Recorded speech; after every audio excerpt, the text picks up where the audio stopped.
Vrindavan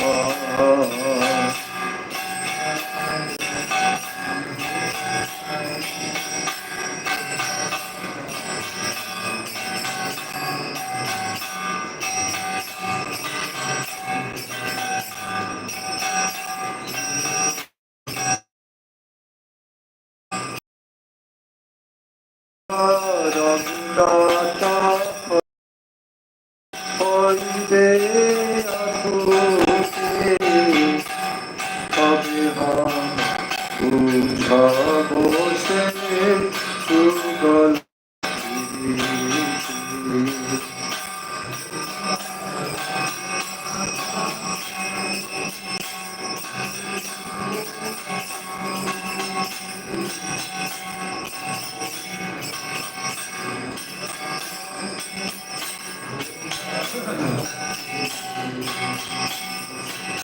Rupa Raghunatha Pade Rahumaya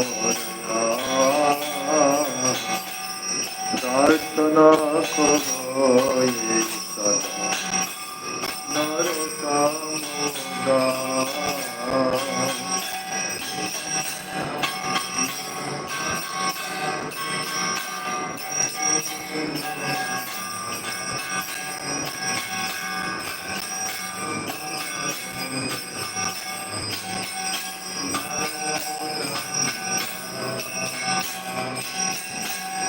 Hare Krishna, Hare Krishna, Krishna Krishna, Hare Hare, Hare Rama, Hare Rama, Rama Rama, Hare Hare.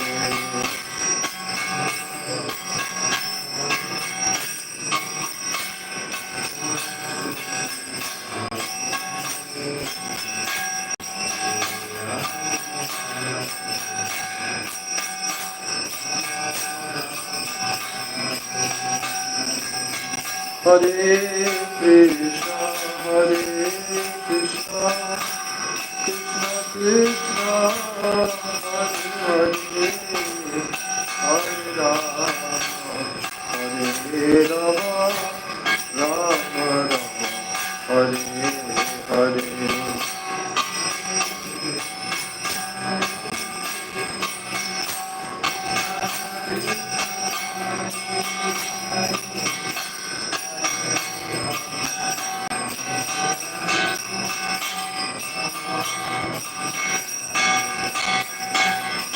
Hare Krishna, Hare Krishna, Krishna Krishna, Hare Hare,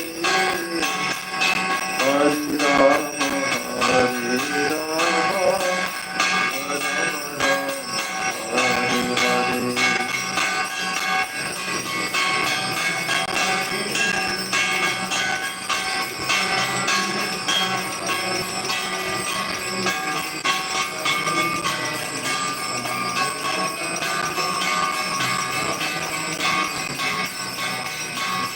Jaya Radhe, Jaya Krishna, Jaya Radhe, Jaya Krishna.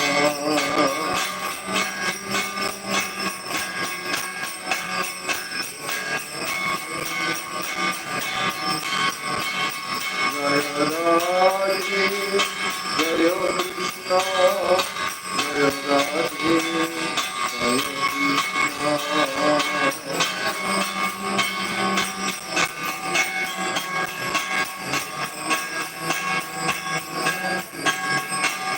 Jaya Sachidananda, Jaya Gaura Hari, Sachidananda, Jaya Gaura Hari.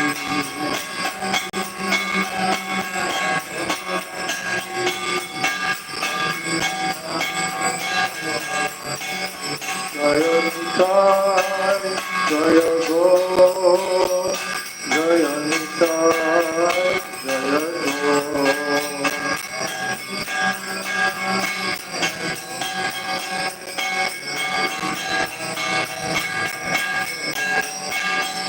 Jaya Nitai, Jaya Gaur, Jaya Nitai, Jaya Gaur.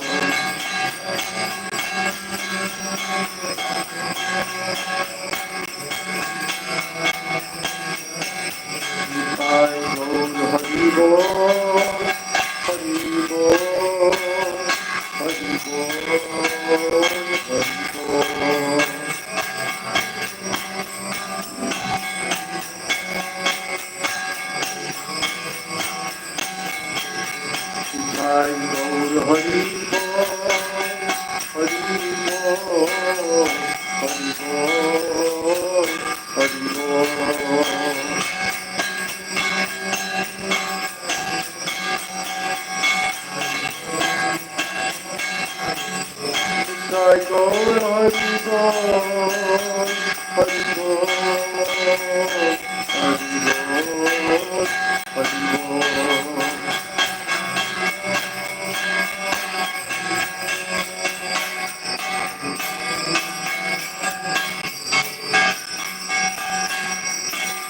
Jai Shri Shri Nitai Gaur Premanande Hari Hari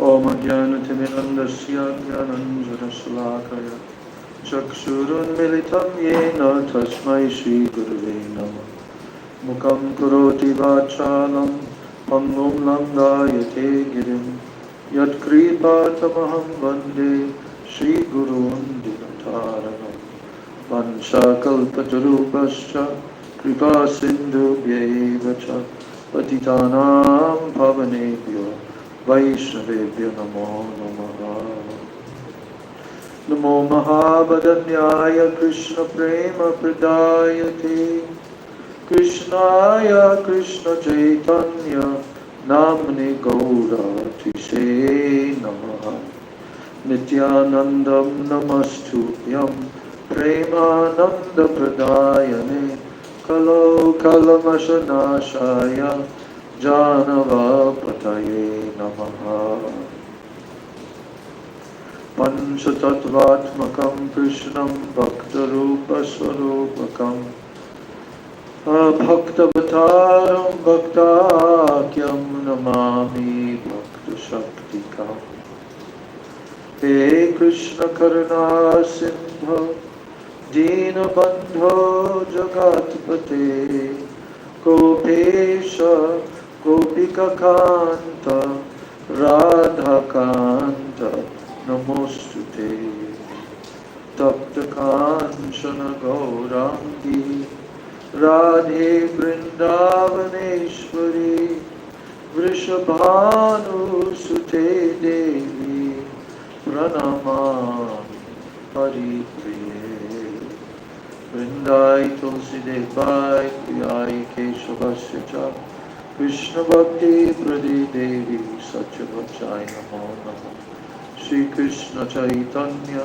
Prabhu Nityananda Shri Advaita Gadadhar Shri Vasari Gaur Bhakta Vrinda Hare Krishna Krishna Krishna Hare Hare Hare Rama Rama Rama Hare Krishna Krishna Krishna Hare Hare Hare Rama Rama Rama Hare Hare Jai Shri Shri Guru Gauranga Gandharvika Giridhari Radha Vinod Bihari Jiyo Ki Jai Radha Govinda Gopinath Madan Mohan Jiyo Ki Jai Jai Shri Shri Radha Madhava Jiyo Ki Jai Srila Prabhupada Ki Jai Srila Gurudev Ki Jai Shri Rupa Nuga Guru Varga Ki Jai Satinandan Gaur Hari Ki Jai Shri Nityananda Mahajan Ki Jai Shri Panchatattva Ki Jai Samaveta Bhakta Vrinda Ki Jai Samagata Gaura Bhakta Vrinda Ki Jai Nitai Gaur Prem Anande Hari Hari Bol. First of all, I'm offering my unlimited Dandavat Pranams and my Shraddha Pushpanjali at the lotus feet of my most worshipable beloved Gurudev Nitya Leela Pravishta Om Vishnupad Paramahansa Asto Tarasata Sri Srila Swami Maharaj Srila Prabhupada. And I'm offering my same unlimited Dandavat Pranams and my Shraddha Pushpanjali at the lotus feet of my most worshipable beloved Siksha Gurudevs, Nitya Leela Pravishta, Om Vishnupad Paramahansa Statarasata, Sri Srila Bhakti Rakshak Sridhar Goswami Maharaj, and Nitya Leela Pravishta, Om Vishnupad Paramahansa Astatarasata, Sri Srila Bhakti Vedanta Narayan Goswami Maharaj. I offer my Dandavat Pranams at the lotus feet of all of my Shri Shri Rupa Nuga Guru Varga, my Siksha Guru Varga, and I offer my Dandavat pranams to all the Vaishnavas and to all the Vaishnavis. So on our Vaishnava calendar, the day after tomorrow, today is Friday, 2nd, and the day after tomorrow is Sunday, 4th. On that day will be the transcendental, the anniversary of the disappearance day of my beloved Siksha Gurudev, Srila Bhakti Rakshak Sridhar Goswami Maharaj. That will be the 37th year after his disappearance, 37 years. So today I want to discuss his glories to some extent, and also I want to complete some more reading of the chapter of Sri Chaitanya Charitamrita that we have been reading, chapter 15 of the Madhya Lila.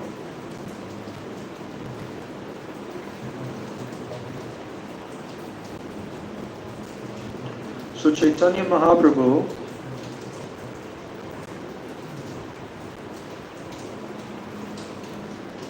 was speaking with his devotees after the Rath Yatra festival. Mahaprabhu was exchanging loving affection with them and glorifying them also, glorifying his eternal bhaktas. And he was talking with the residents who came from here, from Bengal, and they came from the village of Kulia. But 500 years ago, the village of Kulia was this place where we are now, which is called the town of Navadvip town. But it was considered at that time, this area was called Kulia. And from this village, many of Mahaprabhu's eternal associates, they lived here, and they would walk from here to Jagannath Puri to be with Mahaprabhu every year. And so Mahaprabhu was glorifying the village, and he was also glorifying a very famous personality who was from this village. And his name was Gunaraj Khan Kulingram. And it was discussed how he wrote one book. He compiled a book that was named Sri Krishna Vijay.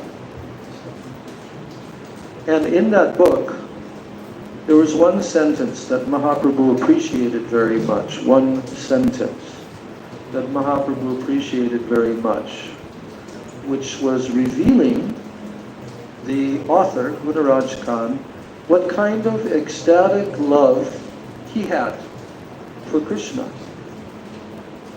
And then Mahaprabhu quoted that line from Gunaraj Khan, which told, Nanda Nandan Krishna more Prananath. Nanda Nandan Krishna more Prananath. So what does that mean? This means the Prananath. Pran means what? Your life heirs. Pran, your life. And Nath means what? Lord. The Lord of my life. My Prananath. Srimati Radhika would often say this about Krishna. My Prananath. And Krishna would say about her, my Prana Priyatama, my most beloved of my very life. So Sri Chaitanya Mahaprabhu was pointing out that in this book, Sri Krishna Vijay, the author wrote one line that revealed his mood towards Krishna. But which Krishna? Nandanandan Krishna. Who is Nandanandan Krishna? What does that mean? Nanda Nandan. you know? The meaning of Nanda Nandan. I know you know. I'm looking also at others. Do you know? Nanda Nandan. You don't know. What does the word Nandan mean? Nandan. It means the son. So Nanda Nandan means the son of who? Of Nanda Maharaj. Who is Nanda Maharaj? Who is he? Who is he? Yes, thank you. Krishna's father. Krishna, the absolute truth, has a father. His name is Nanda Maharaj. Is that his eternal father? Is there anyone other than Nanda Maharaj who is the father of Krishna? No, you're wrong. You're absolutely wrong. You're absolutely wrong. Try to understand the Siddhanta. I understand what he means, but he is wrong. Which Krishna are we talking about? This is the point. When Krishna is identified as Nanda Nandan, as all the gopis call him, they call him Nanda Nandan. All the Vrindavan Brijbasi residents, they call Krishna Nanda Nandan. All. Oh, that son of Nanda. That's how you're identified. Even in this material world, especially in Russian language, you're identified by your father's name. Isn't it true? In any of the cultures of the world, usually it's your surname. That means the last name of your father is also your name. But in Russian, I understand that the middle name also indicates that's where they put the father's actual name. But the father's surname is also used. You see? Okay? So, from time immemorial, and if you read Srimad Bhagavatam, you read the whole Srimad Bhagavatam, you will find hundreds and hundreds of different descriptions of the family lineages of different kings. How their son was named this, then his son is named this. This is how jivas are identified, by their father's name. But they're also identified by their mother's name. And when Krishna is in Braja, how do all the residents of Brijbasis, how do they know Krishna? Huh? Yashodananda. Yes? Yashodananda, son of Yashoda. Krishna is also called Nanda Dulal. Dulala means young little boy. The little boy of Nanda. Nanda Dulal. Yashoda Dulal. There are many, many names. You know, there's a song. You don't know it as well as we do, who went on Rajmandala Parikrama many, many, many, many, many years. And every single day during Kartik we sing the songs. We sing 3. Damodar Ashtakam. Because Kartik month is the month of Damodar. It is also called on the calendar, it is Damodar month. So during that month, the famous pastime of Krishna as Damodar. What does Damodar mean? Huh? Break down the word. Dam, Udara. Dama, Udara. What do the 2 words mean? Bound or belt. What is bound? What is being bound? What? Not who. What is being bound by the rope? The what was bound? What? What's it called in Sanskrit? This area. Udar.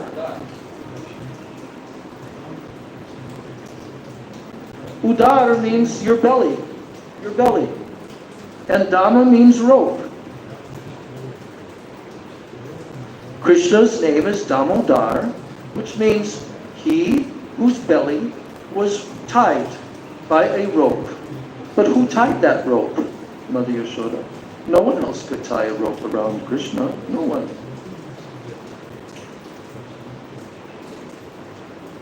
So, all these different names are referring to only one Krishna, not another Krishna, not who is mentioned in 10th canto as being the son of Vasudeva and Devaki. That is a different Krishna. He's not the same Krishna. Krishna, the son of Nanda, Krishna, the son of Mother Yashoda, is the eternal, supreme, absolute truth. And all other forms of Krishna, all other incarnations, are emanations from him. They are subordinate to him. But the beauty of Krishna's pastimes is that he's a tiny little boy, even a baby, and he exchanges this loving, sweet affection with the Brijbasis, who all see him crawling in the dirt, holding onto the tail of a calf and being dragged in the dirt. They see all the playful, sweet pastimes of Krishna as a baby, as a little toddler, growing up as a young boy, herding the cows. These are the meditations of the eternal associates of Krishna, Radha and Krishna in Braj. And they are his own people. They're called his Nija Jana. Nija means his own. Nija Jana, his very own eternal personalities. They're his associates.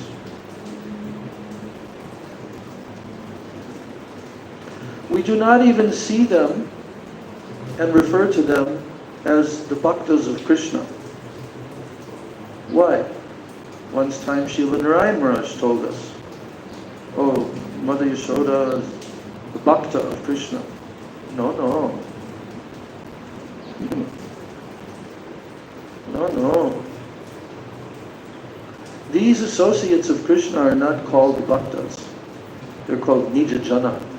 They're his own people. His own people. His most intimate associates. And their relationship with Krishna is eternal. And that relationship with Krishna,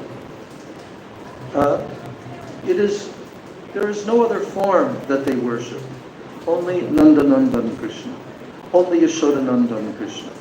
So this person here, who Mahaprabhu is telling about, Gunaraj Khan, in his book, he mentioned the following line: Nandanandan Krishna, more prananath. What does that mean? The son of Nanda Maharaj, Krishna. He is my Lord of my life. Mahaprabhu liked this so much that he expressed that. Why?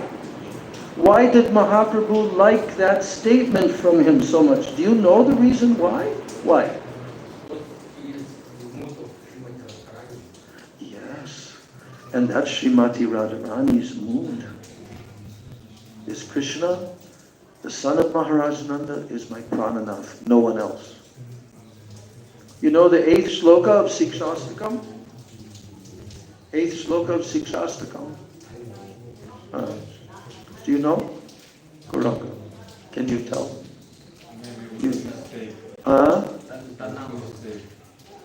of Sikshastakam. Not Upadeshamrita. Sikshastakam, 8th shloka.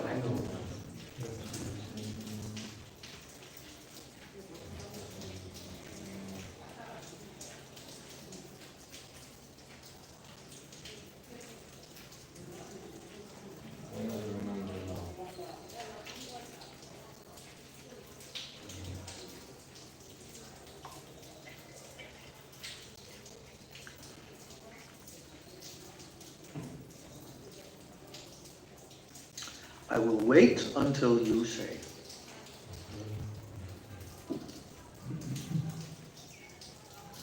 I'm not going to give you any hints at all. If I gave you one hint, then you would know. Why are you looking on your phone? You're trying to find the Sikshastakam and cheat? No, you cannot cheat. Now I'm asking you, who knows it? The 8th sloka. Sikshastakam. First slok is Chaito Darpana Marjanam. Second slok is what? Nam Namakari Bahuda Nija Sarva Shakti. Third slok. There you go. Okay. Thank you. Now tell the whole sloka. You can't tell.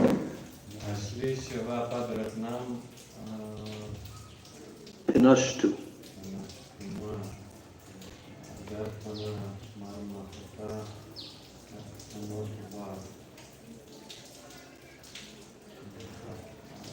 Yata tata va vidadhatu lampato. Then the last line.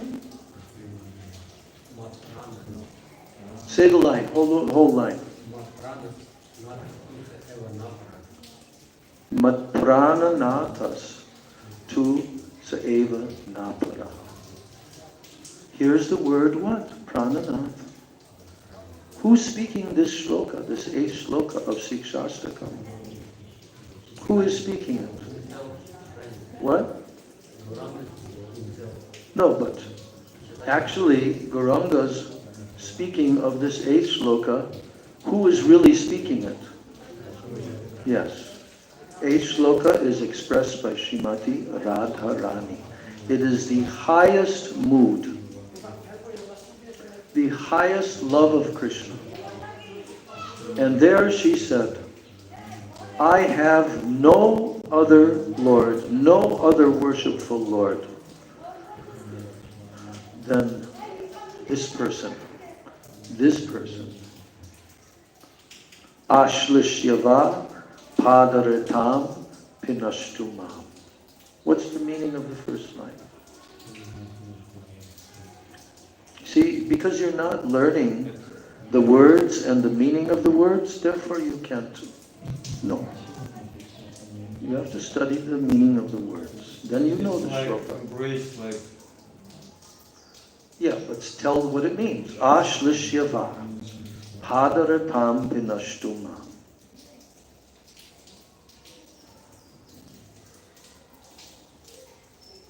Ashlishya means he may embrace me, or Padaratam Pinashtumam. He may trample me. That means he may step on me on the ground. Either he may embrace me or he may step on me. Padaratam Pinashtumam. Then he says, Adarshanan Marmahatam Korotuva. Or he may make my heart broken. Marmahatam means to break my heart.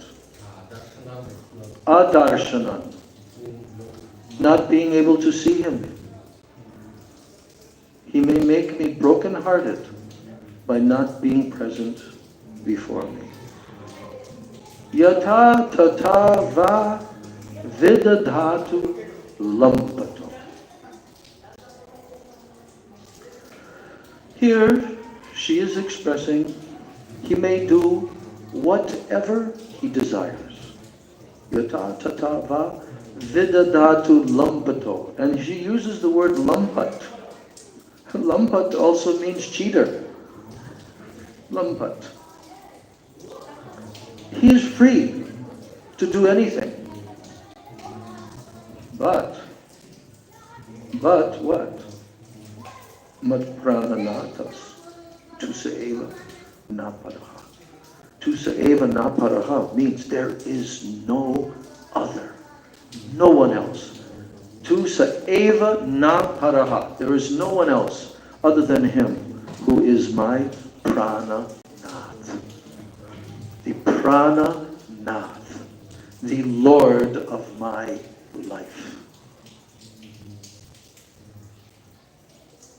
So Krishna, he appeared in this age as Sri Chaitanya Mahaprabhu with the golden color and the moods of Srimati Radhika in order to understand and experience her praying.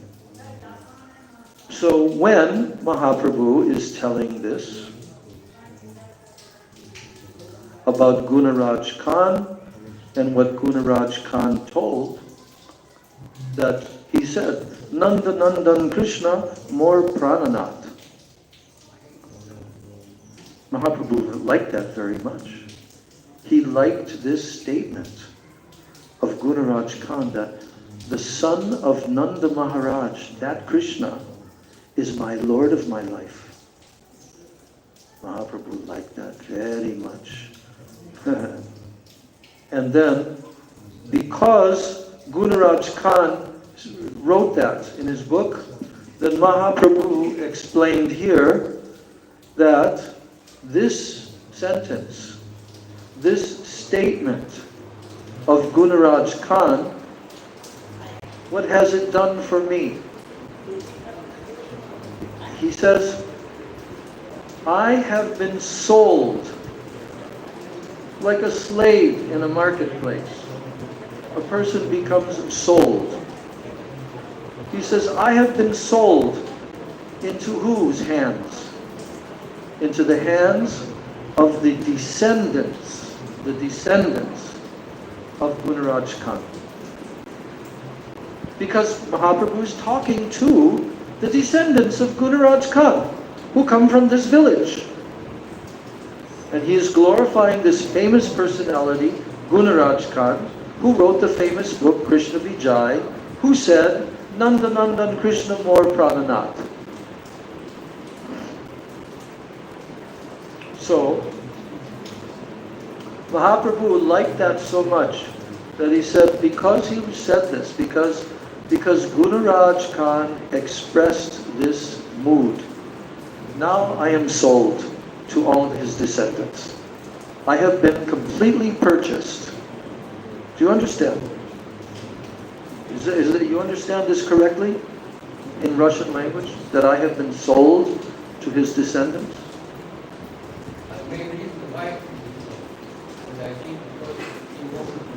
But what does it mean? Yeah, I just explained that again and again and again, about 3 times already. But what does it mean that Mahaprabhu is saying, I am sold into the hands of his descendants? What does descendants mean? Do you know?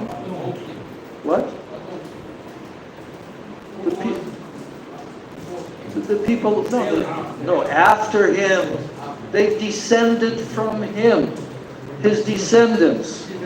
So who is Mahaprabhu speaking to here? The village of Kulina and the descendants of Gunaraj Khan. Do you understand? Do you understand? 85%. Well, explain that, what you understand.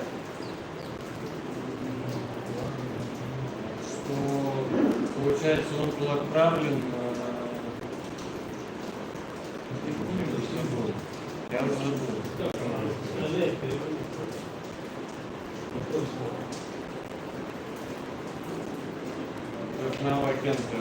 No, tell it in Russian language. In Russian language, go ahead and say.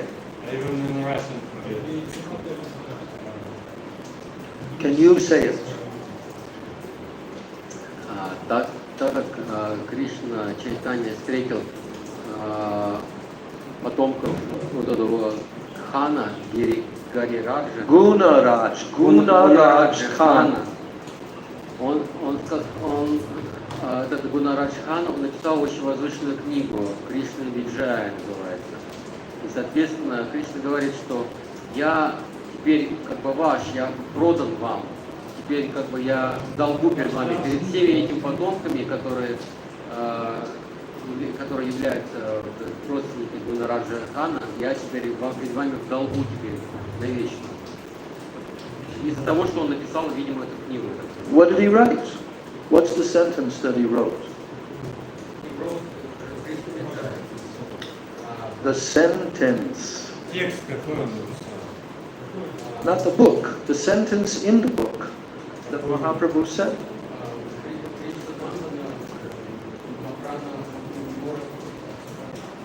Prananath. Yes. Explain the meaning of that. Кришна является властелином моей жизни. Кришна Нандана, властелин моей жизни. And then after that he said, what? That I have been sold into the hands of who? Huh?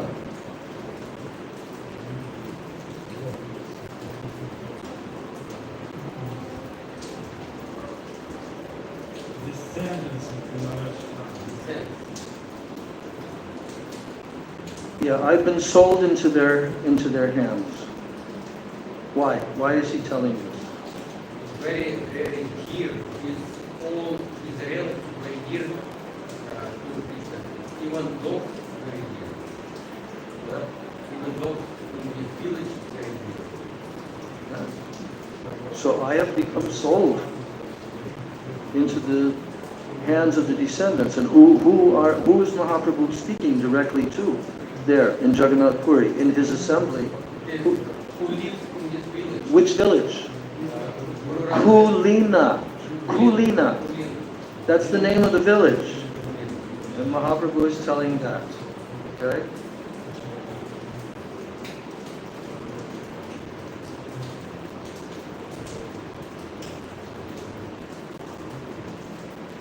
And then Mahaprabhu also said that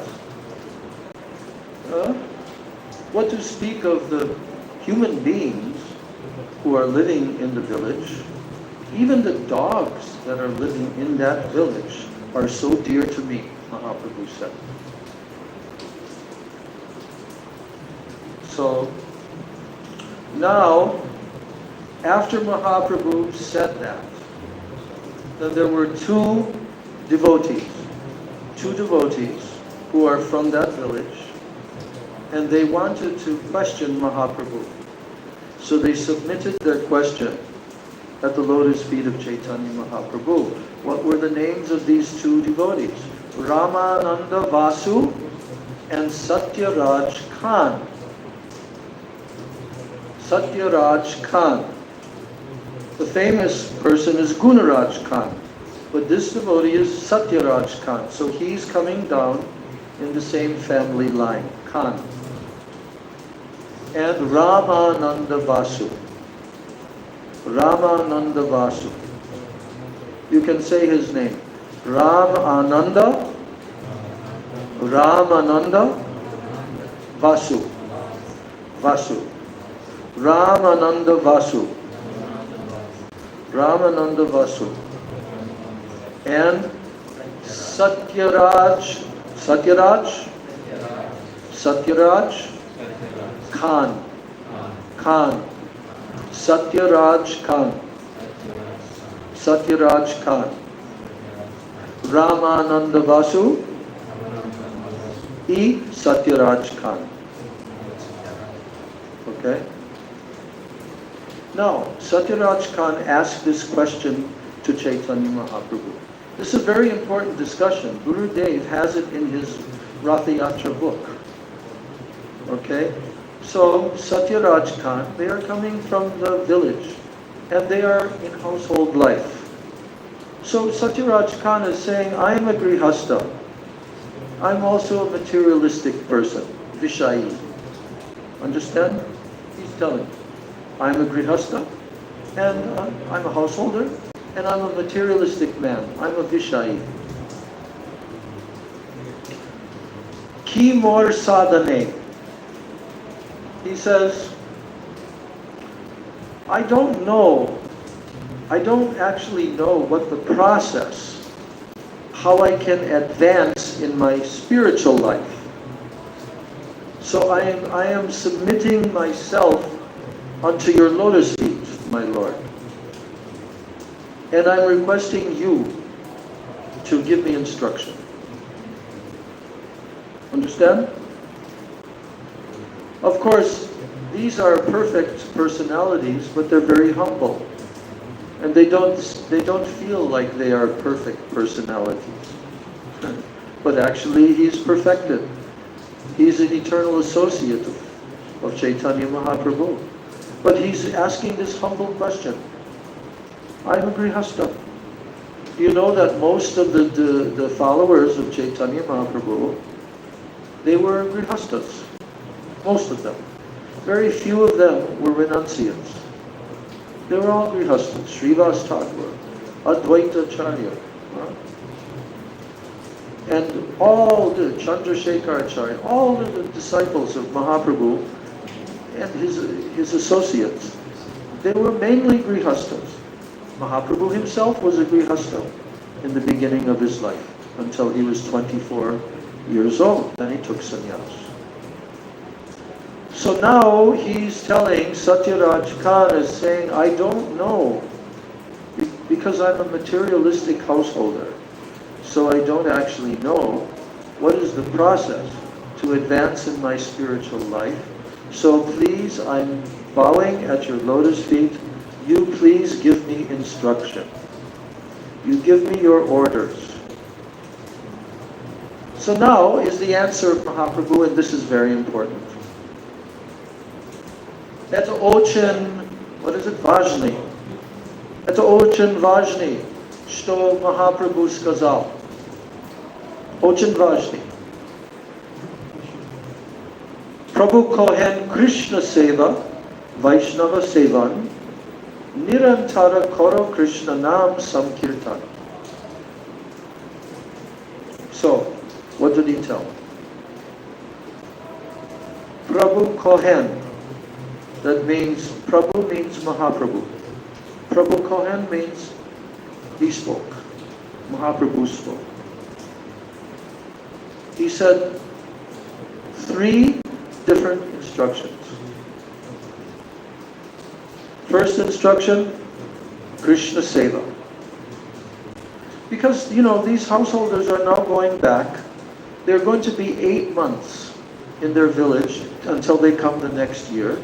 And they will spend 4 months with Mahaprabhu, and they will live in their village for 8 months without Mahaprabhu. So they're asking Mahaprabhu, what should we do? We're householders. How should we live our life? How should we live our life? What should we do? How should we behave in our life so that we can advance spiritually? So the first thing Mahaprabhu said is Krishna Seva. What does that mean? Serve Krishna. Do Krishna Seva. Do service to Krishna. Second thing Mahaprabhu said, number 2, Vaishnava Seva. Vaishnav Seva. Serve the Vaishnavas. And the third instruction, Triyati, Nirantara karo Krishna nam samkirtan. Nirantara karo Krishna nam samkirtan. That means constantly, without cessation, without stopping, continuously, chant the holy name of Krishna. 3 instructions. Did you hear just now what those 3 instructions are? Did you hear? Huh? Now tell me, what are those 3 instructions? Krishna Seva.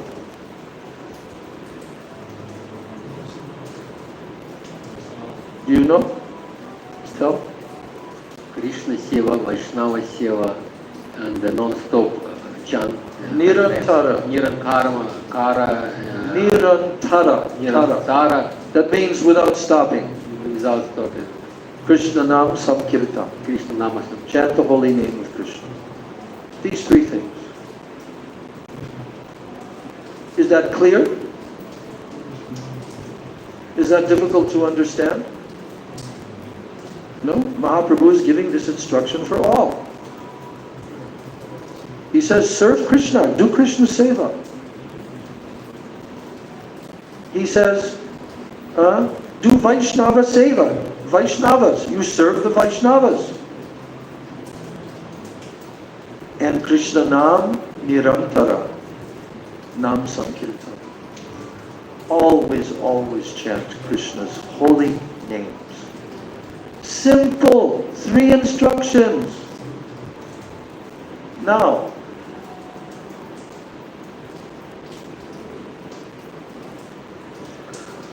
so then, when Satyaraj Khan, when he heard this answer from Mahaprabhu, he wanted to clarify more so that he could understand how to follow that instruction. So what question did he ask? He asked, Vaishnav Chinima Kemone.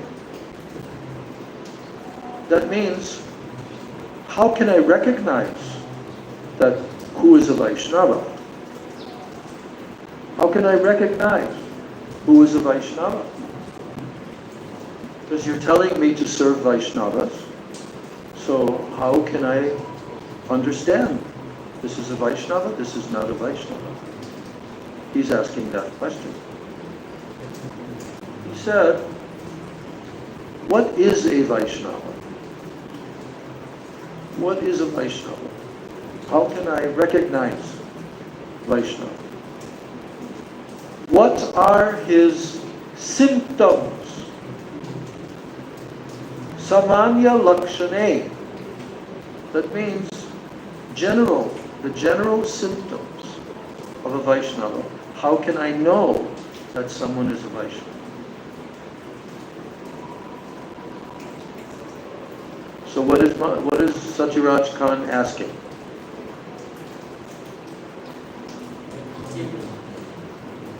How can I recognize?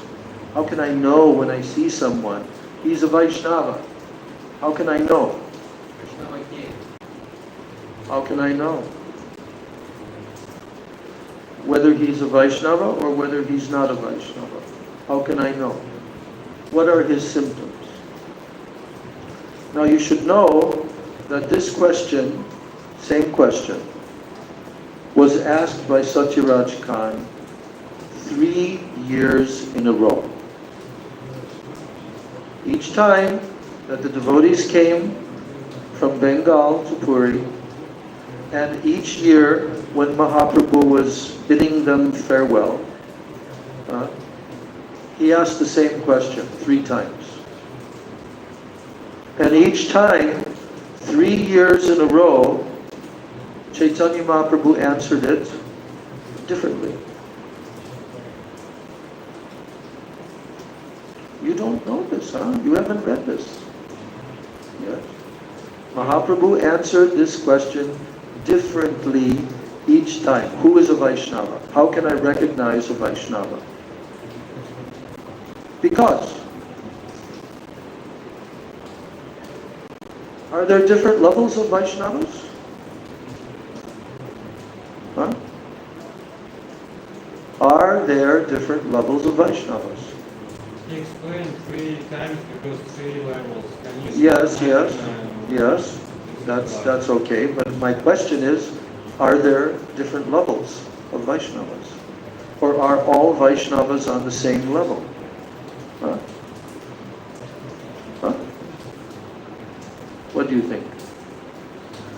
Kanishta, Uttama, Madhyam, 3 levels. Yeah, that's general. Because he's asking, how can I recognize a Vaishnava? So the first year that he asked the question, which is this time, what we're reading, Mahaprabhu answered in terms of recognizing who is a Kanishta. What are his symptoms? Second year, who is a Madhyam? What are his symptoms? And the third year, who is an Uttam Vaishnava? What are his symptoms? So, now here's Mahaprabhu's answer.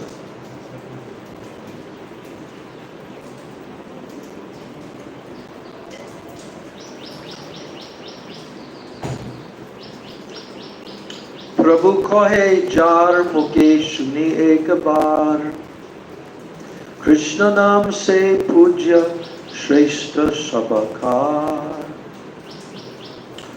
Prabhu kohe jar muke shuni ek baar.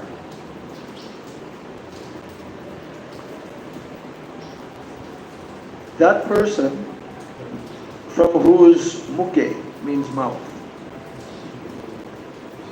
Jara muke shuni ek bar Krishna naam.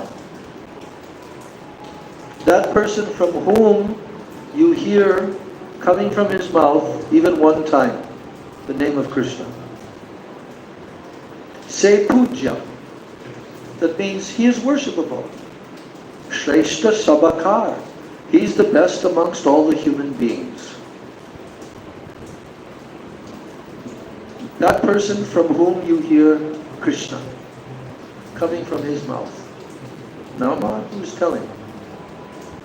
Now in this purport, to explain this purport, it's very important to listen carefully. It's very important to listen carefully what Srila Bhaktisiddhanta Saraswati Thakur is saying to understand this answer from Chaitanya Mahaprabhu. So Srila Prabhupada, Bhaktisiddhanta Saraswati Thakur is saying that a person who simply chants the holy name of Krishna once, that person becomes perfect, and he should be regarded as a Vaishnava. Now, Prabhupada is going on, Bhaktisiddhanta Saraswati Thakur is telling that Srila Rupa Goswami has written in his book, the Sri Upadeshamrita. Which verse? Verse 5. Krishneti yasya giritam manasadriyeta diksheshti chatpriyat. Yeah, I have to think. So he's saying, Krishneti yasya giritam manasadriyeta. What does that mean? Rupa Goswami is describing position of a Kanishta Vaishnava. And he's saying that when someone chants the holy name of Krishna with faith, that he has faith, he has Shraddha, and he chants the holy name of Krishna. So, with that kind of faith in the holy name, then that person can begin his life of Krishna consciousness. His life of Krishna consciousness. He can begin. But an ordinary person, he cannot chant the holy name of Krishna with such faith. Understand? Some ordinary person.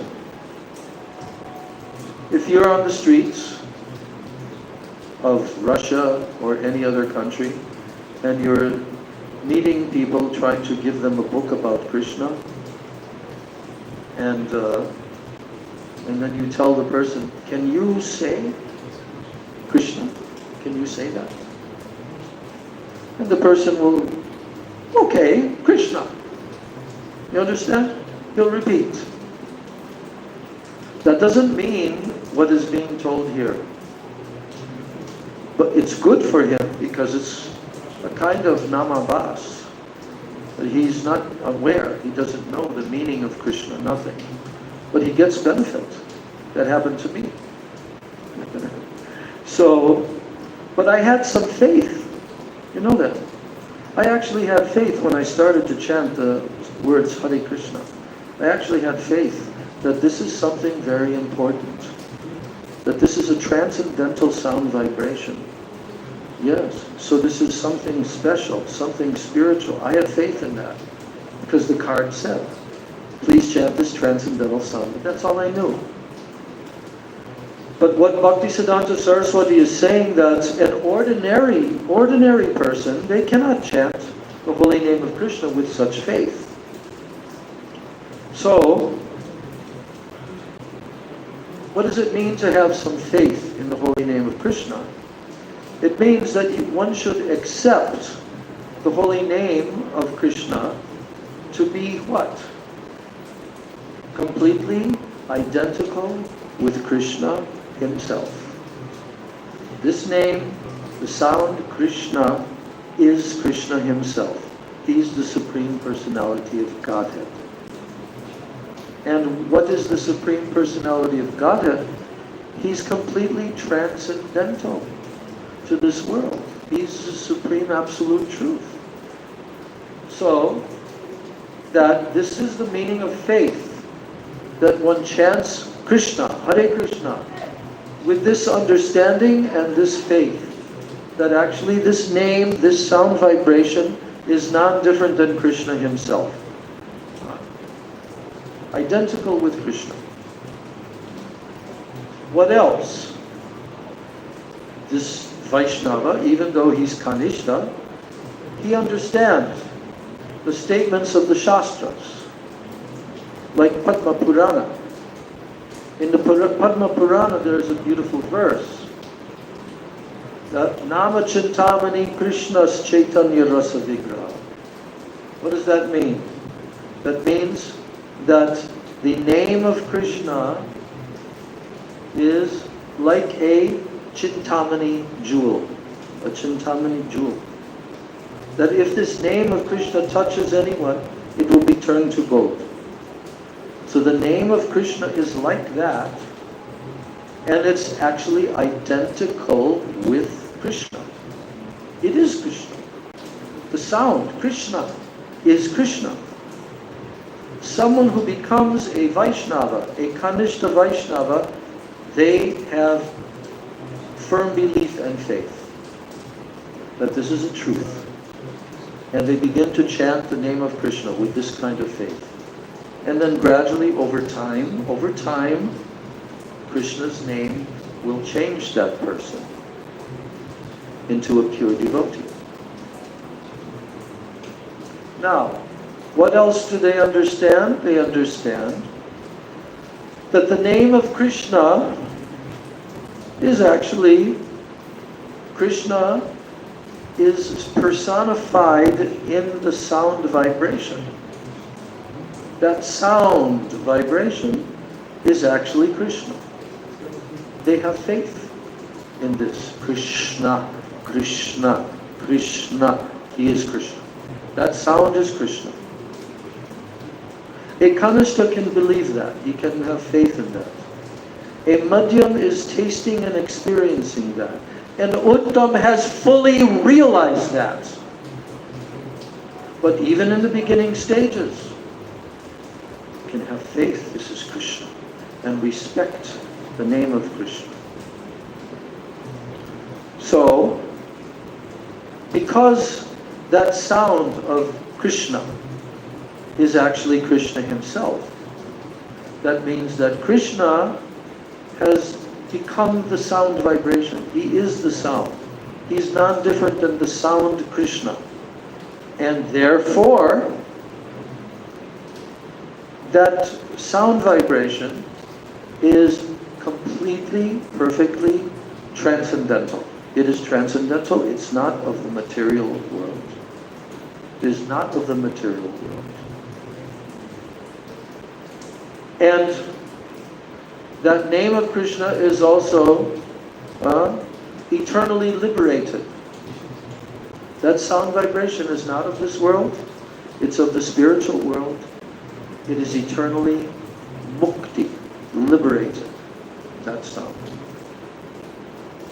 So in this way, one should understand that the name of Krishna and Krishna himself, they're identical, completely identical.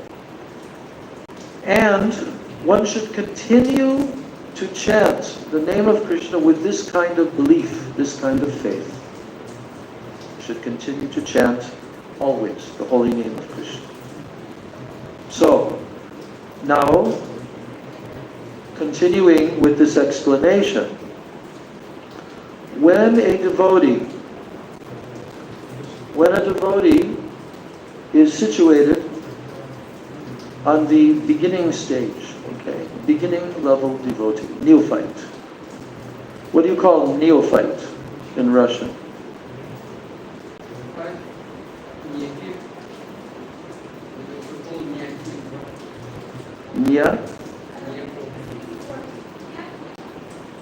Неофит? Мне будут на русском спрашивать, а не перефразирование на санскрите. Ну, а что это значит? Neophil.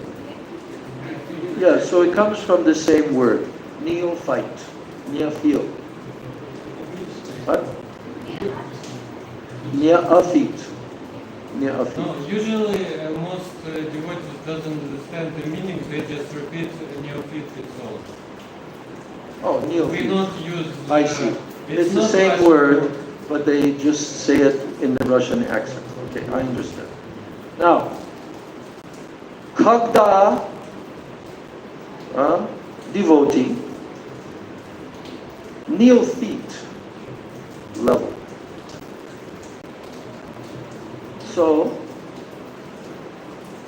that devotee who is on that neophyte level, he cannot understand the pure devotee and how someone is a very elevated pure devotee. He cannot understand. But when that neophyte devotee, when he begins to engage in devotional service, especially in what? Deity worship. Worshipping Thakurji, the deity, to do archan to the deity, to attend the artik, to offer articles to the Lord. When he begins to do that, yes, and he begins to follow the orders of the spiritual master.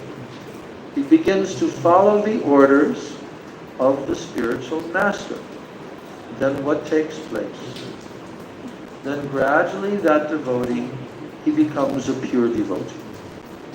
By this process, he becomes a pure devotee. So, here, now Srila Prabhupada is saying that anyone, any person, they can take advantage of this, of hearing about Krishna. They can take advantage of hearing about Krishna from who? Yes, Krishna consciousness, they can listen to a devotee. They can hear about Krishna consciousness from a devotee of Krishna. And then gradually they can become purified. Yes, gradually they can become purified.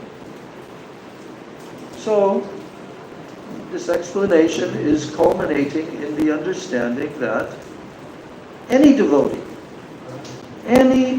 who believes that the holy name of the Lord is actually identical with the Lord, if someone has this understanding, then that person is called a pure devotee. Okay? That person is called a pure devotee. And even though that person may be in the neophyte stage, neophyte, again, they're in that stage, they're not any very, very advanced stage. They're in the neophyte stage. So, but because they believe that the holy name of the Lord is non-different than Krishna himself, then they're considered to be a pure devotee, even in the Kanishta level. It's very important to understand. And by the association of that devotee, what happens? Others who associate with that devotee, they can also become Vaishnavas. Now, was this proven?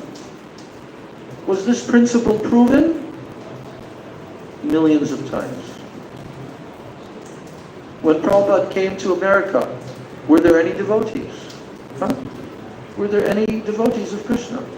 Did any of them understand the meaning of Hare Krishna? No. But by his association, gradually, they became devotees. Then by their association, they went, started temples.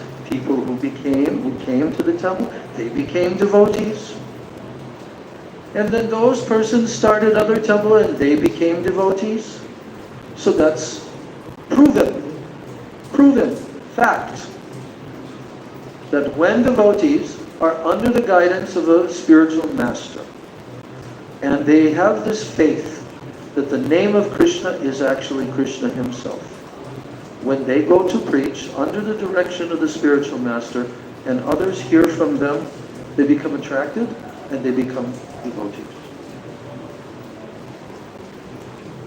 So now, further explanation. One who is known as a materialistic devotee, right? A materialistic devotee. If he simply worships the deity, if he worships Thakurji, if he worships the deity,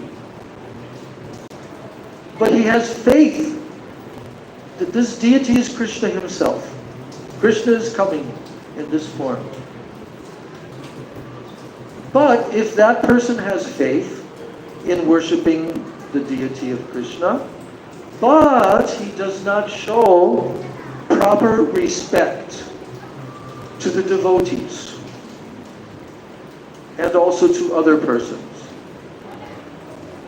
then it is stated in the Srimad Bhagavatam that nat bhakteshu chanyeshu. It is stated there in Srimad Bhagavatam 11th canto. This is the definition of a kanishta.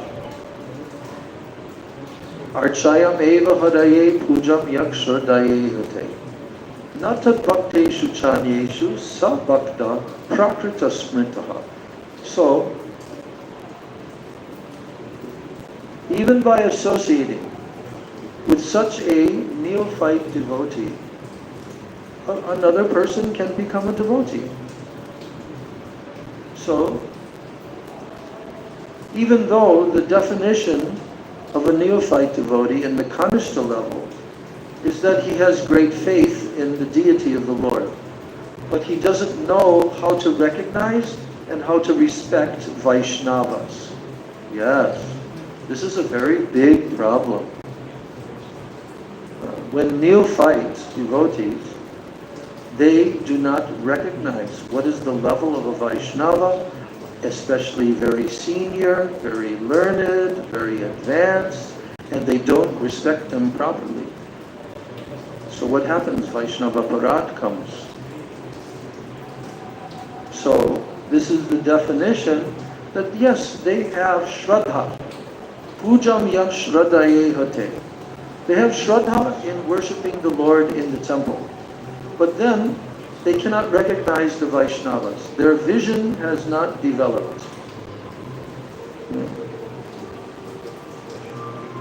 Therefore, because they cannot recognize the Vaishnavas, they don't know how to offer proper respect to the Vaishnavas. Understand? Respect. Now, when Mahaprabhu was speaking with Srila Sanatana Goswami in in those teachings in Chaitanya Charitamrita, Madhya chapter 22. So here, now Mahaprabhu was also identifying the qualities and the symptoms of neophyte devotees, of Madhyam devotees, of Uttam devotees. He was explaining all of that. Here's the verses that Mahaprabhu spoke. Shraddhavan janahoy bhakti adhikari uttam madhyam kanishta shraddha anusari jahara komala shraddha se kanishta jan krame krame teho bhakta hoy be uttam rati prem taratamye bhakta taratam. So, here's the meaning. That a person who has attained Shraddha, real faith, he has attained Shraddha, firm faith, then Hoy Bhakti Adhikari, that means that now he has the Adhikar, now he has the qualification for Bhakti. He is a candidate, he can gradually become advanced. He can advance. So, what are the stages? According to the advancement of faith, then there is the first class, the second class, and the third class, the neophyte devotees. So one has to have a preliminary faith. This is required. Preliminary. In the beginning, one has to have some faith. Then he can be called a Kanishta Adhikari or a neophyte devotee. So, the neophyte devotee, he can become an advanced devotee if he does what? How can the neophyte devotee become an advanced devotee? He can become an advanced devotee if he strictly follows the regulative principles which are given in the Shastras and by the spiritual master. Then he can become an advanced devotee. This is the process. So, therefore, and Mahaprabhu is telling this, therefore, it is on the basis of faith, Shraddha, and also attachment to Krishna.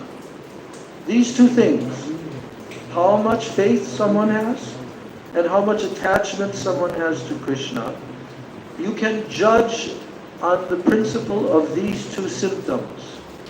Who is a Madhyam Adhikari and who is a Uttam Adhikari. It is on the basis of this.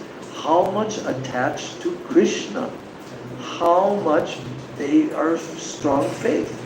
Because the Uttam, he has the topmost faith. He has the topmost attachment to Krishna. Madhyam also has some.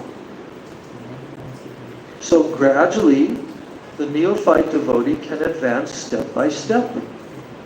And by that step-by-step advancement, they can make progress in Shraddha and in love of Krishna, becoming attached to Krishna. So the conclusion is the last paragraph of this discussion, of this purport, that what is the conclusion? Conclusion is that even a neophyte devotee means Kanishta, he is superior, very superior to two categories of human beings, the Karmi and the Jnani. Even a neophyte devotee is superior to them. Yes, by far. Why? Because he has full faith in chanting the holy name of the Lord. Yes. He has full faith in chanting Krishna Nam. So he is superior to the Karmis, he is superior to the Jnanis, although he is a Kanishta Vaishnava. And then, what is the nature of the Karmi or the Jnani? Even if they're very big Karmi, or they're a very high-level Jnani, but they have no faith in Lord Vishnu. No, they have no faith. They have no faith. They don't have faith in Vishnu or Vishnu. They don't have faith in the holy name of Vishnu. And they don't have faith in devotional service to Vishnu, bhakti. So that's why a neophyte devotee is far superior to any karmi or jnani. Now, if a person may be advanced in religion, religiously, they may be a dharmic person. They follow a certain dharma. But if those persons are not trained in bhakti, if they're not trained in devotional service, those karmis and jnanis, or that religious person, then he has very little credit on the transcendental platform. He has not come to the transcendental level. He's still on the material level. Although he's dharmic, he follows some religious principles, but he has very little credit on the transcendental platform. He has not become transcendental yet. Karmi jnani, religious person. But what about the devotee? Even a neophyte devotee who is engaged in worshipping the deity in accordance with the regulations that are given by the spiritual master, that person is in a position completely superior to the fruitive worker, karmi, and to the jnani, the speculative philosopher. That neophyte devotee. So have you understood this point? Have you understood this point now? That has been nicely explained here in the purport. Panimayati. Yes. He is superior. The neophyte devotee, beginning level devotee, is superior to a very experienced fruitive worker, karmi. You know what a karmi is? What is a karmi? He what? Who enjoyed his activities, fruit activities. Which means what? Sense gratification, huh? Sense gratification? Yes? He's enjoying sense gratification. He's superior. That person, the karmi, is self-centered. He wants to serve his own senses, his own sense gratification. You see? That is the nature of a non-devotee. He's a karmi. He may even worship demigods. There are so many millions of people here in India who worship demigods, especially in Bengal. But all over India, people in the Hindu religion, they like to worship demigods. Why? Is that bhakti? What is it? It's karma. It's karma. Why? Why do they worship demigods? What do they want from the demigods? Huh? They want to reach paradise planets. Heavenly planets. Yeah, not maybe. That's their goal. They want to go to heaven. What does a Christian want? What does a Christian want? They want to go to heaven. What does a Muslim want? They want to go to heaven. All the different religions, they have some goal. The afterlife, okay? So in the Vedic religion, in the Vedic literature, there are also many descriptions given there how to worship demigods. Why? Because the Vedic knowledge is for all levels of human society. So those who are on the lower level, they want to get sense gratification by doing their religion. You know? Srila Prabhupada used to point out, what is the prayer that the Christians pray? I know it because I was brought up as a Christian. The Lord's Prayer. Our Father, you are in heaven. Hallowed be thy name. That's really good. Your name is holy. Although although they don't know His name. But your name is holy. Thy kingdom come. That means, may I come to your kingdom, your spiritual abode.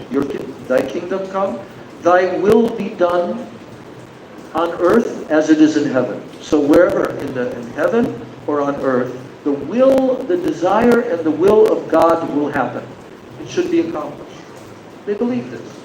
God's will should be served. As it is in heaven. Then they pray, give us this day, O Lord, what? Our bread, our daily bread. So, Srila Prabhupada, he said, this praying for bread, this is not bhakti, but this is like a father and a son, okay? They see God as Father, and Father is the one who feeds the child. So this is beginning level relationship with God, that He is the Father, He is the provider for all. So this is good.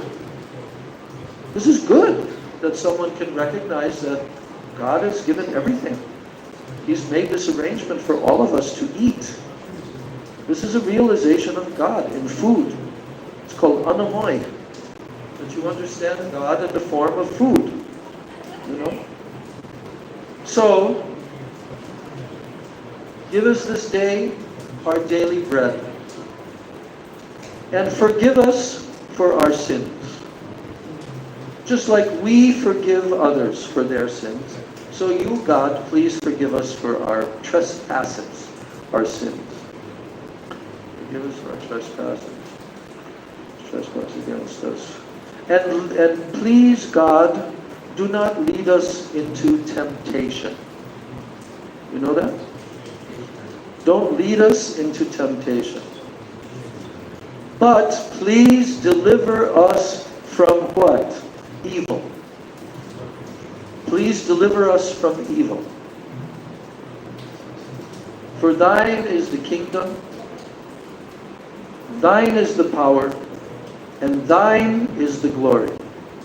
The kingdom, the power, and the glory are yours, O God, forever and ever. Amen. This is the prayer Jesus taught.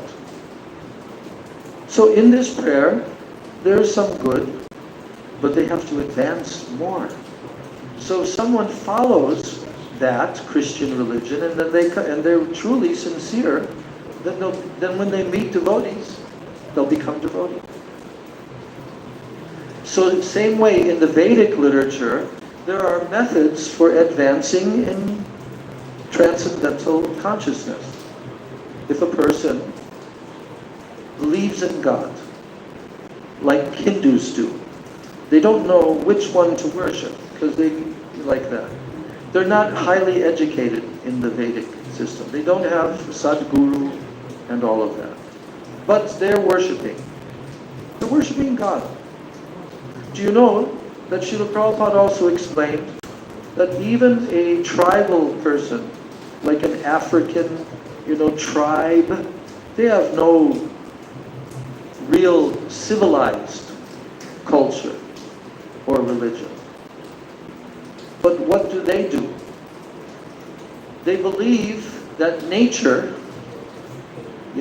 natural forces, this is God. This is God. And they fear to nature because nature is so powerful. They understand we are very tiny. We have no strength. When nature comes, it can destroy us at any moment. So this is the beginning of God realization. That's why in the Srimad Bhagavatam, beginning of the second canto, first canto, then second canto. What is the title of the first chapter of the second canto? The first title is The First Step in God Realization. That's the title. The first step in God realization. And what is that first step? To recognize Virat Rupa. To recognize God as the universe. That the universe is God. You see? Virata Rupa, universal form. And then the second step, second chapter, to recognize that God, that Supreme Lord, is in my heart. So in this way, the second canto begins to tell the different stages of God realization. So, but what Mahaprabhu is telling here in answer to this question, Mahaprabhu is telling that the neophyte devotee, because of his faith, he's actually superior to any of these other karmis or jnanis. He's superior because he has faith, he has shraddha, and he has faith in the name of God. And therefore, he worships the Lord also in the temple, and he's superior to the karmis and the jnanis. So,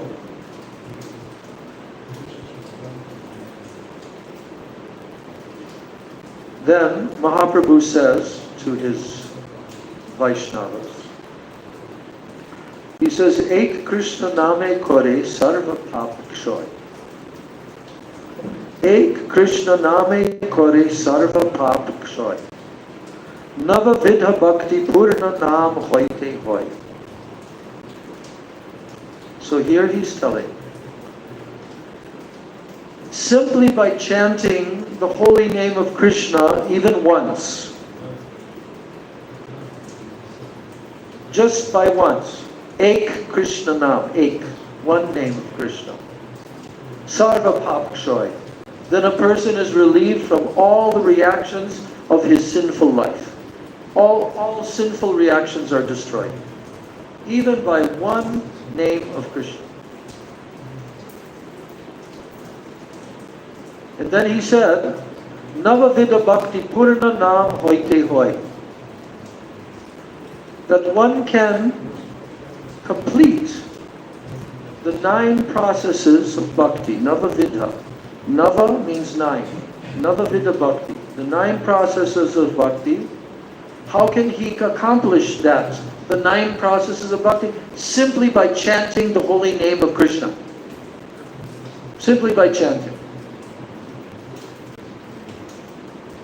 So, then, what are these 9 processes? Now, Prabhupada is quoting the Shravanam Kirtanam verse from Prahlad Maharaj, 7th canto, 5th chapter. Shravanam Kirtanam Vishnu, Smaranam Pada Sevanam, Archanam Vandanam Dasyam, Sakyam Atma Nivedanam, Iti Pumsarpita Vishnu, Bhaktischain Navalakshana, Kriyeta Bhagavatyadha, Tanmanye Atitam Uttama. This is Prahlad Maharaj's words. Very authoritative statement. If you want to talk about Krishna, serving Krishna, there are 9 processes. Can you say that verse? Shravanam Kirtan Vishnu Smaran Padasyevanam Archanam Vandanam Sakyam Atma Nivedanam. Dasyam. You forgot Dasyam. Sakyam Atma Nivedanam. You know? Try it. Shravanam Kirtanam Vishnu Pada Sevanam Vandanam Dasyam Sakyam Atma Nivedanam. Very good. You know it?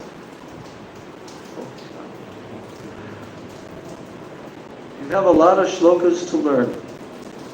This is just basic level. Basic. Just like you go to university, then you have to study the books. You have to learn the books. We're in the University of Chaitanya Mahaprabhu. We have been given certain books to study. We have to study them. We have to learn them. We should memorize important, prominent shlokas. Otherwise, we're not properly performing our bhakti. This is required. We have to be students. You have to be students. You have to hear the professor in the university. You have to listen to what the professor speaks. Then you have to go home with your books and you have to read them. You have to study them. But I'm telling you, very few devotees do this. Very few. Very few. I know, because I've been everywhere. 54 years, okay? I know what percentage of devotees actually are studying, actually are learning, actually are applying that. But there are many, many devotees who are very good devotees, and they have strong faith, and they chant Krishna's names, but they have not advanced very well in their study of the Shastras. That means it will be difficult for them to come to the Madhyam platform. Without this, it's impossible. Because how will your Shraddha develop? How will your faith develop if you don't read the Shastras? And you don't really try to take it deeply into your heart. We were trained in this way. We were very lucky when we became devotees. Because everyone in the temple was studying the books, was memorizing the shlokas, ladies or men. And we had a system that you should do this many shlokas. Our Gurudev also explained that in the early period of the Gaudiya Math, right, Bhaktisiddhanta Saraswati, when he started Chaitanya Math, then at that time there was also a school, is still standing there today. Bhakti Vinod Thakur. That school. Who went to that school? Srila Vaman Goswami Maharaj, when he was a small boy. He went to that school, and many others. And who was kind of overseeing that school and those children? Srila Bhakti Pragyan Keshav Goswami Maharaj. And what would Srila Bhakti Pragyan Keshav Maharaj do for the children that would encourage them to learn the shlokas? Yes. In India, sometimes they call it chocolates, or they call it lozenges, hard candies.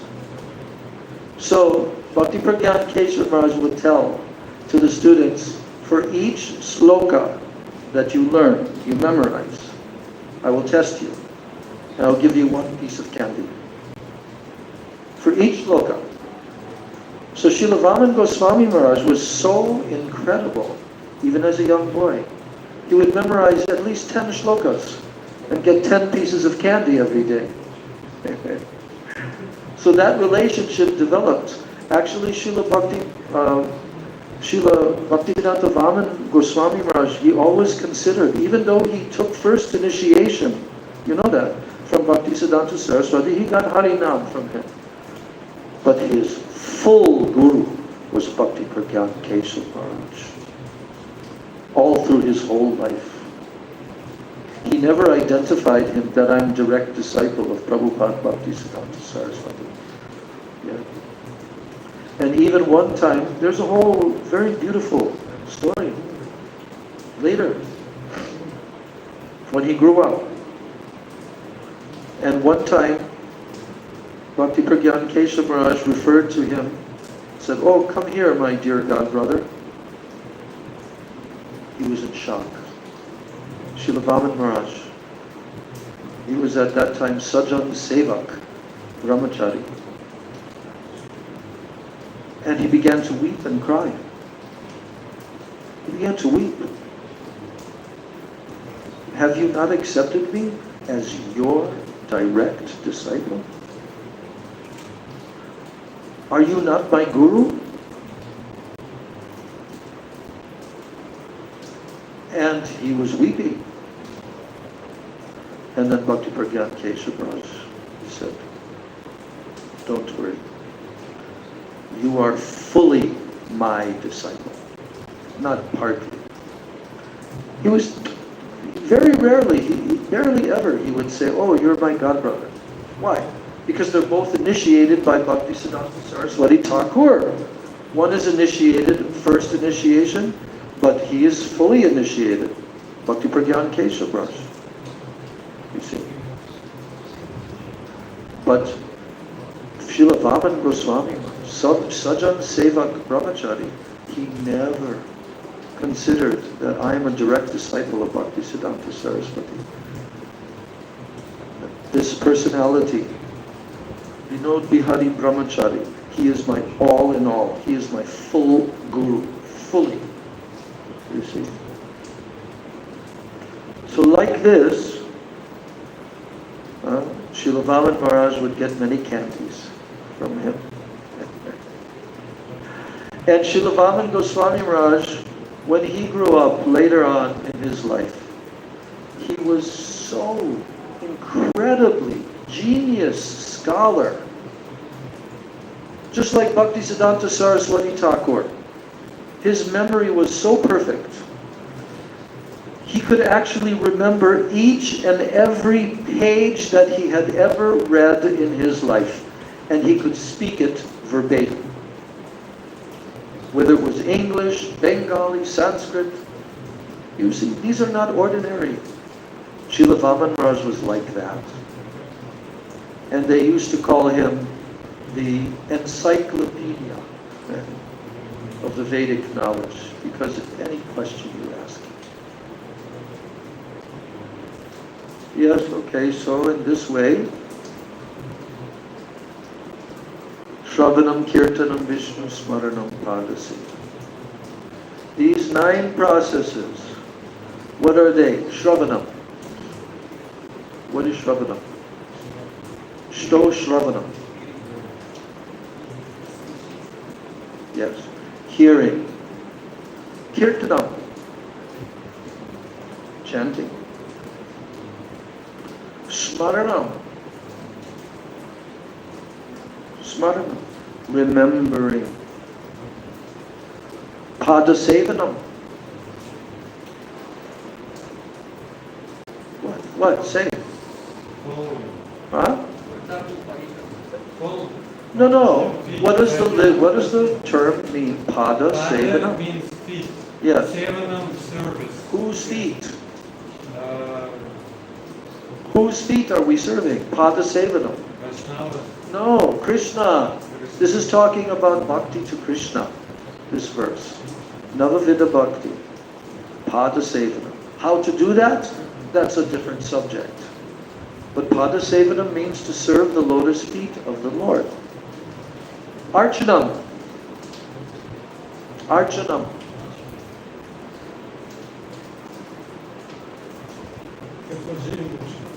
Not only this, not only that, it means everything in service to the Lord, in the deity.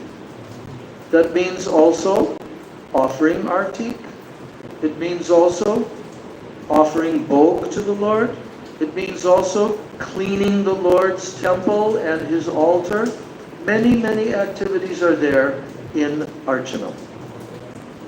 Vandanam. What does Vandanam mean? Vandanam. To offer prayers. Prayers. Prayers. Vandeham Shri Guru. Vanda. Vande. Vandanam means prayers. Whose prayers? We can speak from our heart, even in simple language, "O Krishna, help me." O Krishna. But the real prayers are the prayers that were composed and spoken by Krishna's pure devotees. That's what we learn their prayers.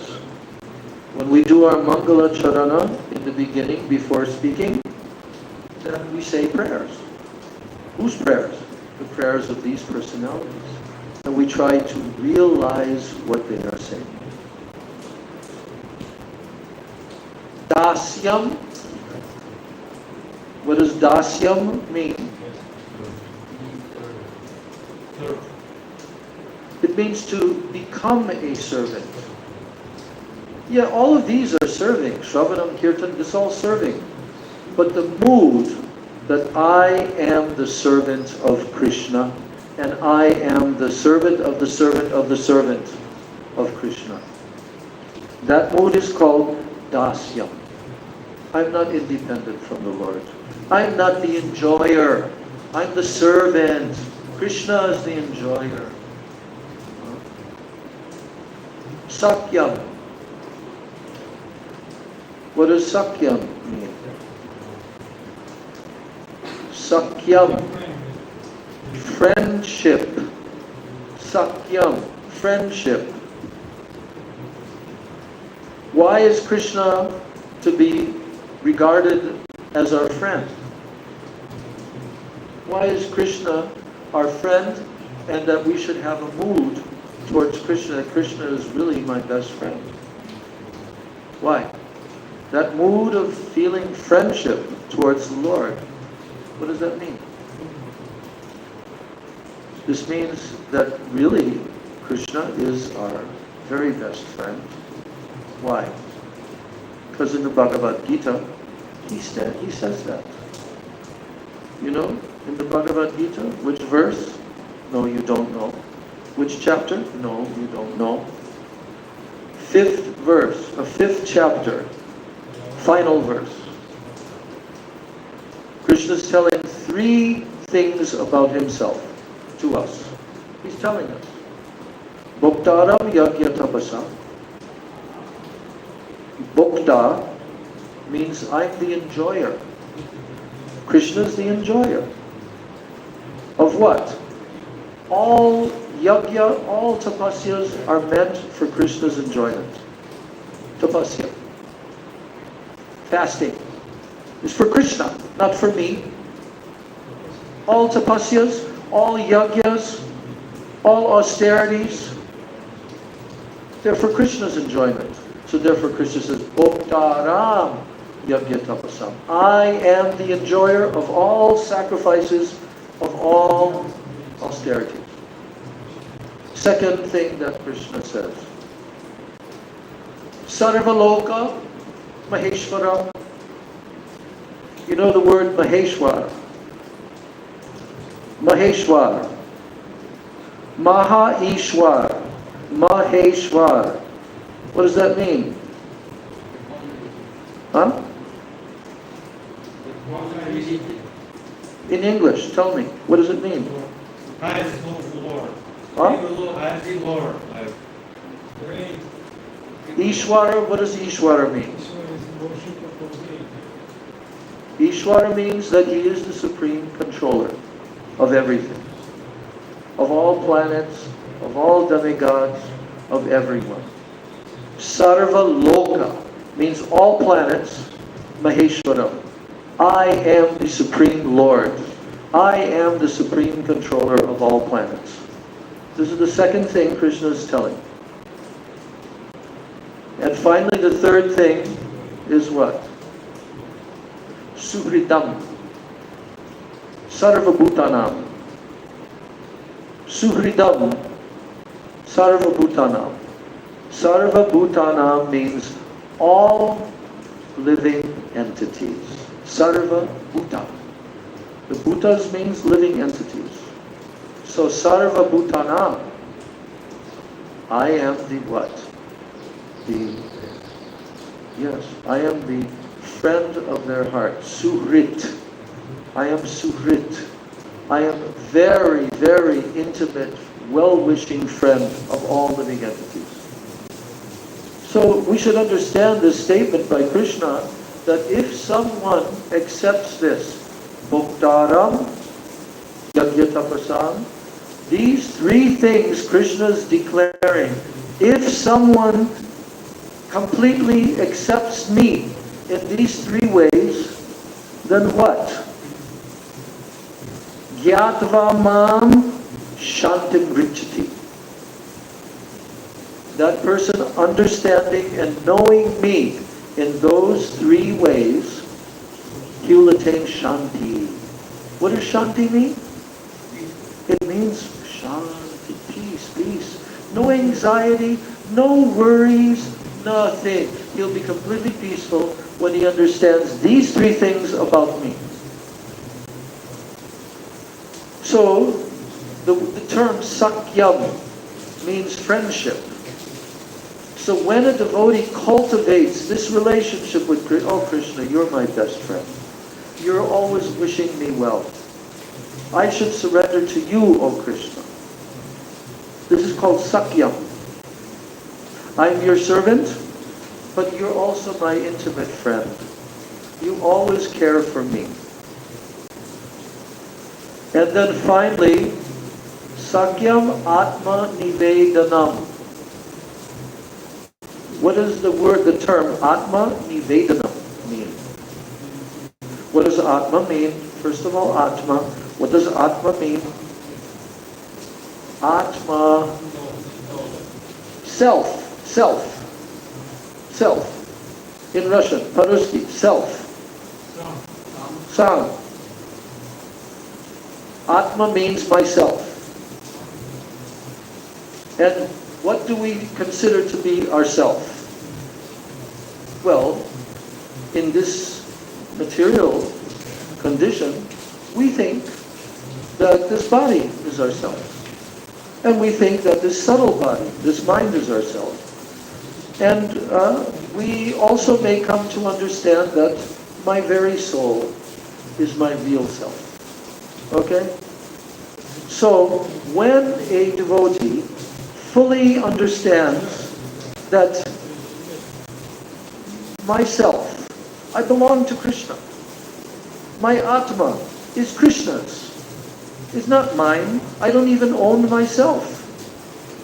Krishna is the supreme owner and controller of all living entities and of even the material elements. Okay? So Krishna is our Lord. He owns us. When a devotee embraces this full mood of offering your very self to Krishna, that's called Atma Nivedanam. To Nivedan means to offer. And you take in your hands and you make an offering to Krishna. But when you offer yourself to Krishna, and every level of yourself, your body, your mind, your words, your emotions, your very Atma, this is called Atma Nivedanam. This is called surrender. Without this, there is no surrender. No real surrender. Sharanagati means to surrender. What Krishna tells at the end of the Bhagavad Gita. Does he not tell this at the end of the Bhagavad Gita? What does he say? Sarva dharman prityajya. Mam ekam sharanam vraja. This is called Mam ekam sharanam vraja. Full surrender to Krishna. So these are the 9 processes of bhakti. This is our life. This is what we do. If someone asks you, oh, what do you do? Then you say, I do bhakti. I do 9 processes of bhakti. That's what I do in my life. If you ask most people, what do you do? They'll say, well, I work in an office. Or I'm the father or mother of this person or that or that. No. For a devotee, what do you do? I do my eternal service to Krishna. I serve Krishna.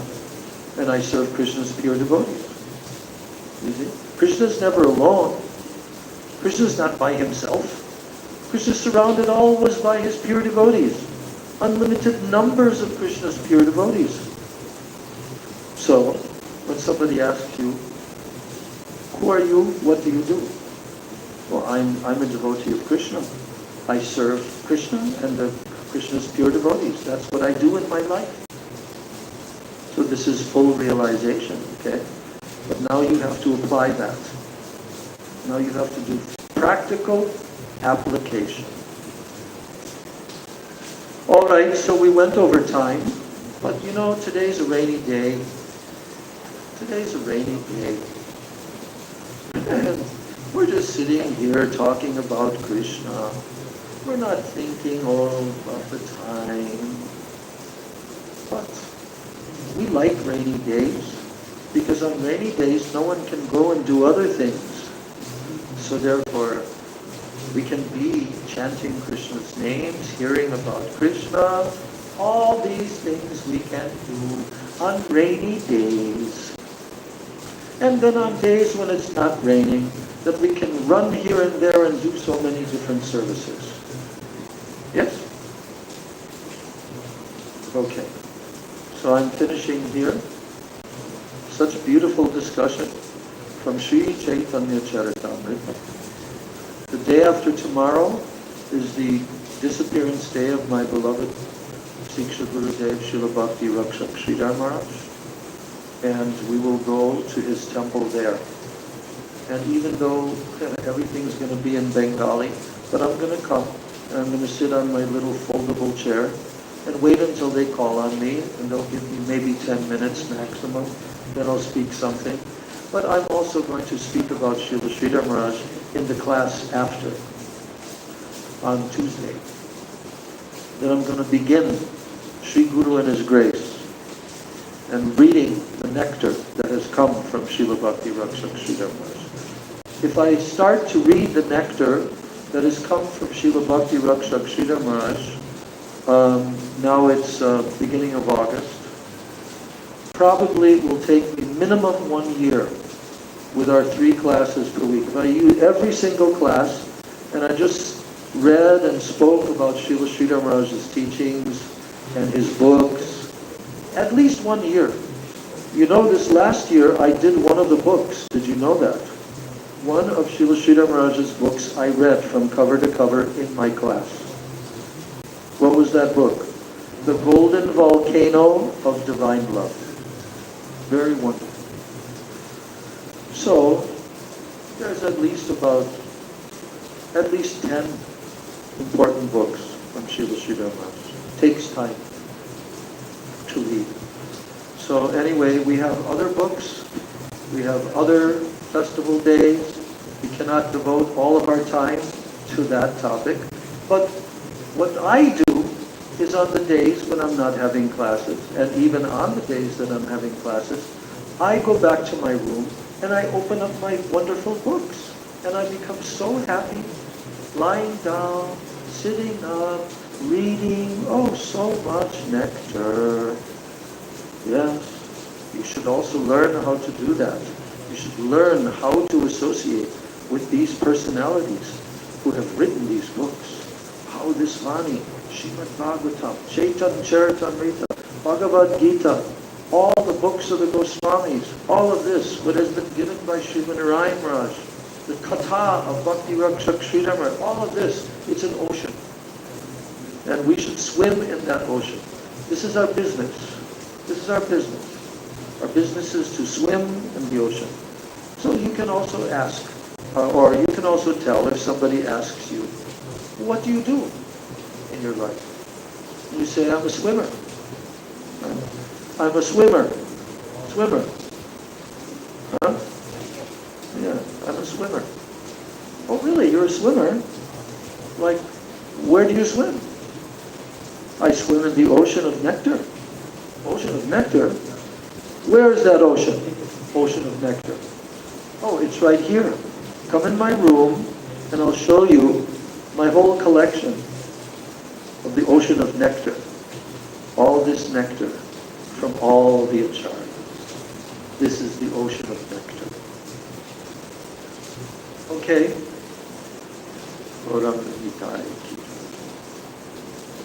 Nitai Gaur Premanande Hari Hari.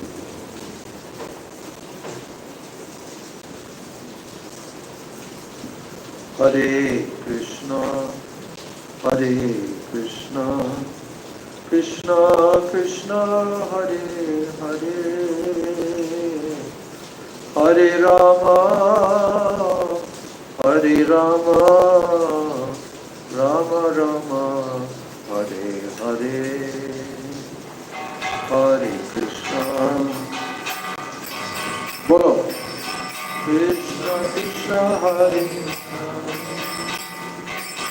Hare Rama, Hare Rama, Rama Rama, Hare Hare, Hare Krishna, Hare Krishna,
Devi Priyai Keshavasya Krishna Bhakti Prade Devi Satyavachai Namo Namaha Vancha Kalpatarubhyascha Kripa Sindhubhya Eva Cha Patitana Pavanebhyo Vaishnavebhyo Namo Namaha Sya Slava Subhrashyam Sya Priyadanemu Hare